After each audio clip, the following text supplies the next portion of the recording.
क्या आपने कभी सोचा है कि हम किसी के साथ एक अच्छी बातचीत कैसे शुरू कर सकते हैं, वो भी सिर्फ पहली मुलाकात में।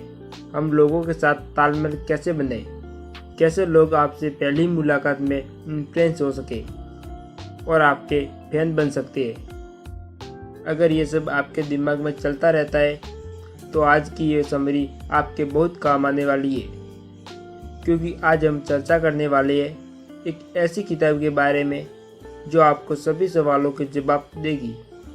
किताब का नाम है how to make people like you in 90 second or less, जिसे निकोल्स गुथमैन ने लिखा है। हम किसी से पहली बार मिलने पर कैसा जवाब देते हैं वो हमारी एनर्जी और क्वालिटी शोकेस करता है। अब या तो ये लड़ाई वाली बात हो सकती है या फिर उनसे अच्छे संबंध बनाने की लड़ाई हो सकती है। हम किसी से अट्रैक्ट हुए हैं या नहीं, हमें ये निर्णय उन्हें देखने से पहले 2 सेकंड में ही ले लेते हैं, और हमें ऐसा लगता है कि हमें किसी और को जो रिएक्शन देते हैं वो सामने वाले के एटीट्यूड पर आधारित होता है, क्योंकि एटीट्यूड को हम सभी लोगों को एक ही पल में पहचान लेते हैं। अब हम सबसे पहले ऐसे 5 स्टेज पर चर्चा करेंगे जो हमें किसी नए इंसान से मिलने से पहले पता होना चाहिए, और उसके बाद इन्हीं सब चीज़ों को अच्छे से समझने के लिए एक अच्छे कम्युनिकेशन के 3 स्टेप को हम डिटेल में समझेंगे, जिससे आप किसी भी इंसान को 90 सेकंड या उससे भी कम इंस्पायर कर पाएंगे। जो है पहला स्टेप मीटिंग्स, दूसरा स्टेप कम्युनिकेशंस। तो सबसे पहले 5 स्टेप जो हमें किसी भी नए इंसान से मिलते समय ध्यान रखने हैं। हम लोगों को हमारे बारे में पहली मुलाकात में सिर्फ पल भर में फैसले लेने से नहीं रोक सकते। हम सिर्फ इतना ही कर सकते हैं कि हम उन पहले इंप्रेशन को अच्छा बनाने के लिए कुछ बदलाव कर सकते हैं। एटीट्यूड, सबसे पहले हमें हमारे एटीट्यूड को एडजस्ट करना है। हमें यहाँ पॉजिटिव या नेगेटिव एटीट्यूड की बात नहीं कर रहे, हम यहाँ उपयोगी या फालतू एटीट्यूड की बात नहीं कर रहे। उपयोगी एटीट्यूड जैसे वार्म, आत्मविश्वासी, रिलैक्स, रिसोर्सफुल, एंगेजिंग। फालतू एटीट्यूड जैसे नाराज, sarcastic, impact, word, disrespect, rude, self conscious.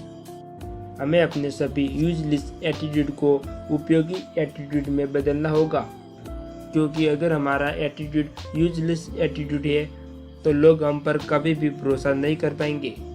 Trust, जैसा कि हमने समझा कि अगर हमारा एटीट्यूड बेकार है तो लोग हम पर भरोसा नहीं कर सकेंगे। हमें अपने एटीट्यूड को एडजस्ट करना है और फिर उनकी आंखों में देखना है। हमारे कल्चर में आई कांटेक्ट सम्मान को फोकस करता है, और अगर आई कांटेक्ट नहीं करते इसका मतलब है कि ट्रस्ट भी नहीं है। सारे रिश्ते भरोसे पर आधारित होते हैं, और अगर आपको आई कांटेक्ट बनाने में मुश्किल होती है तो बस जिससे आप बात कर रहे हैं उन लोगों की आंखों में कलर को नोटिस करें। स्माइल, तीसरी बात है मुस्कुराना। हमारे कल्चर में स्माइल एक अनकंशियस सिग्नल भेजती है जो इशारा करती है कि आप कॉन्फिडेंट या खुश है। पर हर किसी के पास एक नेचुरल स्माइल नहीं होती। पर यहाँ पर एक ट्रिक है जो कि सभी फैशन मॉडल्स अपनाते हैं। वो अंग्रेजी शब्द को ग्रेट को इस्तेमाल करते हैं और इसको 3 बर्स्ट में बोलते हैं, ग्रेट, ग्रेट, ग्रेट। और जब तक आपको पता चलेगा आप स्माइल कर रहे होंगे और आपकी आंखें भी स्माइल कर रही होगी। लेखक सबको ये कहते हैं कि अगर आप किसी को भी अप्रोच कर रहे हैं तो सबसे पहले आपको सामने वाले की आंखों में देखना है, फिर उनकी आंखों के रंग को देखना है। आपको फॉरवर्ड लेन नहीं होना है और अपने दिमाग में जल्दी से ग्रेट, ग्रेट, ग्रेट याद दिलाना है। इससे आपके चेहरे पर एक अच्छा लॉक ट्रिगर होगा। एक चीज को ध्यान में रखें, क्योंकि जब स्माइल और आई कांटेक्ट की बात आती है तो ज़रूरत से ज़्यादा करना बहुत ही खराब लग सकता है। तो हल्का स्माइल और आई कांटेक्ट ही अच्छा है। अगली चीज़ जो हमें करनी है वो ये है कि हमें उनकी बॉडी लैंग्वेज को कॉपी करना है। सामने वाले की बॉडी लैंग्वेज से हमारी बॉडी लैंग्वेज को एक सम्मानजनक तरीके से सिंक्रोनाइज करने की कोशिश करना बहुत ज़रूरी है, क्योंकि ये चीज़ ग्रेट पर्सनैलिटी वाले लोग रेगुलरली करते हैं। और आखिरी चीज़, हमें किसी के साथ तालमेल बनाने के लिए हमें एक कॉमन ग्राउंड सेट करना है। एक अच्छा फर्स्ट इम्प्रेशन बनाने के लिए हमें एक कॉमन चीज़ ढूंढनी होती है। कोई भी ऐसा विषय जो दोनों के लिए कॉमन हो।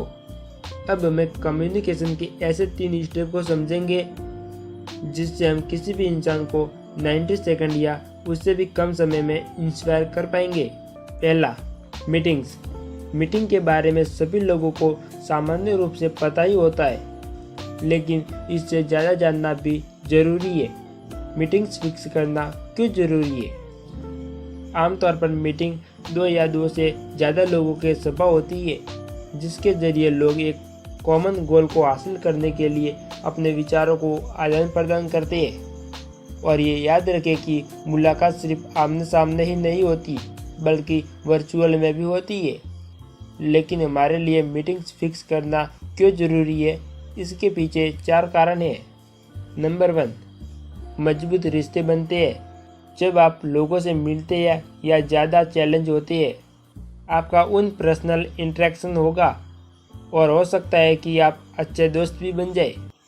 नंबर 2, आमतौर पर मीटिंग्स में बहुत सारे आइडिया को एक्सचेंज होते रहता है, जिनके प्रेरणा लेकर आप सुझाव दे सकते हैं या उसे अपने खुद के डेवलपमेंट के लिए यूज कर सकते हैं। नंबर 3, कोविड की वजह से बहुत सारे लोग अपने ऑफिस नहीं जा पा रहे थे, जिस वजह से डिस्कशन पर पॉज लग गया था। पहले वो सभी लोग ऑफिस में डेली बेसिस पर अवेलेबल होते थे। नंबर 4, मीटिंग से इनोवेशन, क्रिएटिविटी, इम्प्रूवमेंट बढ़ती जाती है और किसी को भी उनके खुद का एक बेहतर वर्जन बना सकती है। कम्युनिकेशन। इसलिए मुझे उम्मीद है कि आपको ये समझ आ गया होगा कि मीटिंग्स हमारे लिए क्यों ज़रूरी है। लेकिन मीटिंग में हमें बात करनी होती है, जिसके लिए हमें ज़रूरत होती है कम्युनिकेशन स्किल की। अच्छे से कम्युनिकेशन के 3 सीक्रेट डिस्कस करेंगे, जो लेखक ने इस किताब में जिक्र किया है। पहला स्टेप, चाहत, ज़रूरतों और लक्ष्य को जाने। तो पहला कदम यह है कि हमें एक खास लक्ष्य या ज़रूरत तय कर लेना है। लक्ष्य और ज़रूरत को अलग, हमें स्पेसिफिक गोल को प्राप्त करने पर ध्यान फोकस करना चाहिए। गोल्स हो या पर्सनल हो सकते हैं या कम्युनिकेशन हो सकते हैं, पर कम्युनिकेशन के तरीके दोनों के लिए सेम है। इस सिद्धांत को समझने के लिए लेखक कॉर्नेलियस सैंडर्स के बारे में बात करते हैं। लेखक बताते हैं कि कैसे कॉर्नेलियस सैंडर्स ने अपनी रेस्टोरेंट चेन को आज मल्टीनेशनल कंपनी KFC में विकसित किया, जिसके 25,000 से ज़्यादा आउटलेट्स 145 से ज़्यादा देशों में उपलब्ध है। ये इसलिए हुआ क्योंकि कॉर्नेलियस सैंडर्स को एक पता था कि उन्हें क्या करना है। उनका लक्ष्य एकदम साफ था। उन्हें पता था कि उनके चिकन का स्वाद क्या है और वह चिकन को कैसे पेश करेंगे, जिससे उनका चिकन बेस्ट तरीके से मार्केट हो सके। स्टेप 2, पता करें कि क्या दिया जा रहा है। दूसरे स्टेप में हमें वर्तमान स्थिति की एनालिसिस करने के ये समझना है कि जो वर्तमान की स्थिति को ध्यान में रखकर जो दिया गया है वो हमारी स्थिति की ज़रूरत को पूरा कर रहा है या नहीं। ये महत्वपूर्ण है कि हमें ज़्यादा से ज़्यादा फीडबैक मिले और हमें अंतर समझ सके कि क्या डिजायर है और हमें क्या डिलीवरी कर रहे हैं। KFC को सफलता इसलिए मिली क्योंकि उन्होंने बारीकी से मॉनिटर किया था कि लोगों को क्या दिया जा रहा है।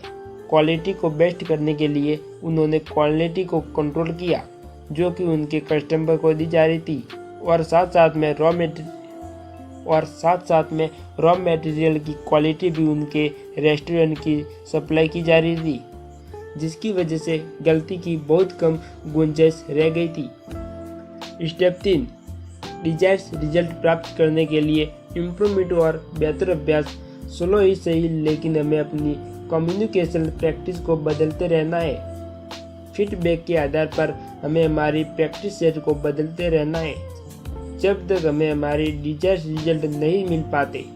एक्टिविटी लिस्टिंग्स, जैसा कि फेमस ग्रीक फिलोसोफर एपिक्टेटस ने कहा है कि हमारे कान 2 होते और मुंह 1 होता है, ताकि हमें जितना बोल सके डबल सुन सके। एक्टिव लिसनिंग क्या होती है? एक्टिव लिसनिंग का मतलब होता है कि ध्यान लगाकर किसी बात को सुनना। एक्टिव लिसनिंग की वजह से कॉन्वर्सेशन पार्टनर के बीच में बहुत अच्छा ब्रांड बन जाता है। स्टेप 2, प्रश्न जवाब है। प्रश्न एक अच्छा टूल है लोगों के साथ कांटेक्ट करने के लिए। अच्छे प्रश्न लैंग्वेज को जल्दी सीखने के लिए कन्वर्सेशन पार्टनर के साथ मजबूत संबंध बनाने में मदद करते हैं।